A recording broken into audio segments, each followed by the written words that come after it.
유승원 목사의 은혜의 뒷이야기.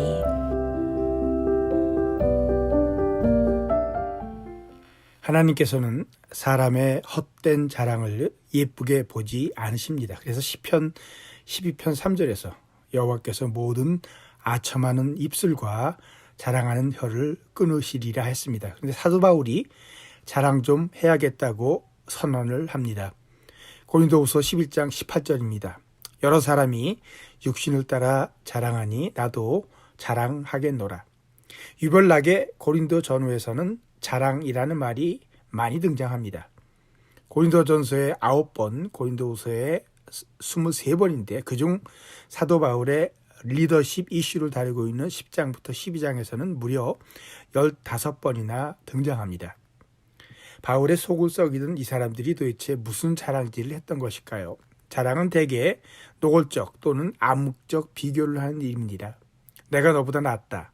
그 사람은 내 상대가 못 된다. 여기는 수준이 맞지 않아 같이 못 놀겠다 등등의 분위기에서 자랑이 나옵니다. 그렇습니다. 바울과 비교하면서 자신들이 잘났다는 것을 고린도 교인들에게 과시하면서 교회 분위기를 뒤숭숭하게 만들어 놓았던 자랑꾼들이 있었습니다. 이들은 스스로 지극히 큰 사도라고 주장했습니다.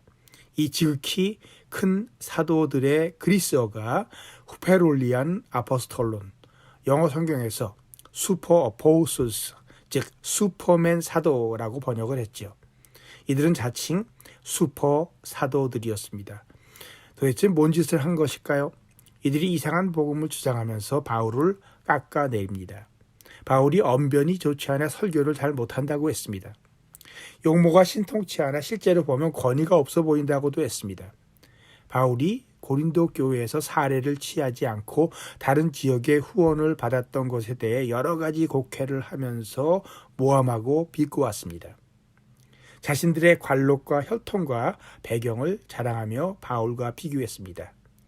디아스포라 출신 바울과 비교하면서 자신들의 민족적, 문화적 정통성을 주장했던 것 같습니다. 그 외에도 바울은 어리석고 지혜가 없다고 했습니다. 하나님의 권능이 따르지 않아 지질이 고생만 하며 매맞고 파선하고 불운이 겹친다고 조롱했습니다.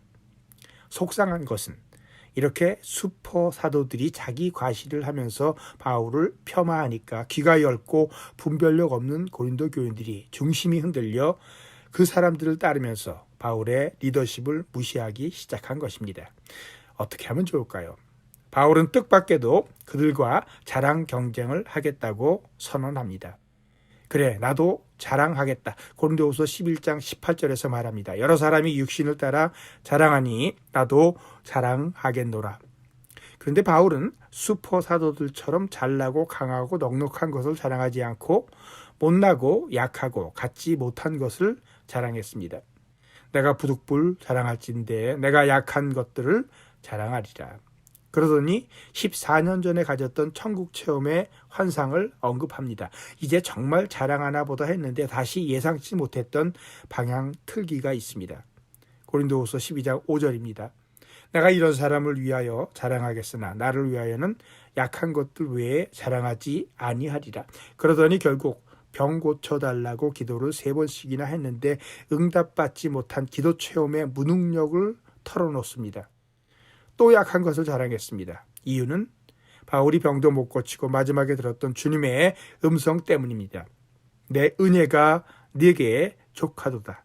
이는 내 능력이 약한 데서 온전하여 짐이라 하신지라. 그러므로 도리어 크게 기뻐함으로 나의 여러 약한 것들에 대하여 자랑하리니 이는 그리스도의 능력이 내게 머물게 하려 함이라. 이는 내가 약한 그때에 강함이라.